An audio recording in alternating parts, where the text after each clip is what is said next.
Assalomu alaykum hurmatli tadbirkorlarimiz. Navbatdagi uchrashuvimiz bugun 18 fevral. Sizlarga hozir moliyaviy ommaviy kreditni tushuntirib o'tacakman. Bu moliyaviy ommaviy kreditimiz o'z-o'zini band qilgan oilaviy tadbirkorlik rivojlanish dasturi doirasida o'z biznesini loyihasini muvaffaqiyatli amalga oshirgan yakka tadbirkor va yuridik shaxslarga ajratiladi. Kreditning maqsadi asosiy vositalarni sotib olish va aylanma mablag'larni to'ldirish uchun ajratiladi. Kredit maksimum 10 million, maksimum 50 million, minimum 10 milliongacha ajratiladi. Bunda kredit muddati asosiy vositalarni sotib olish uchun 36 oy, aylanma mablag'larni to'ldirish uchun 18 oygacha ajratiladi. Imtiyozli davrimiz 6 oy.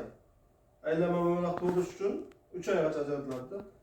Bunda kreditning foizi ayollardagi 24%dan qolgan 25%dan ajratiladi.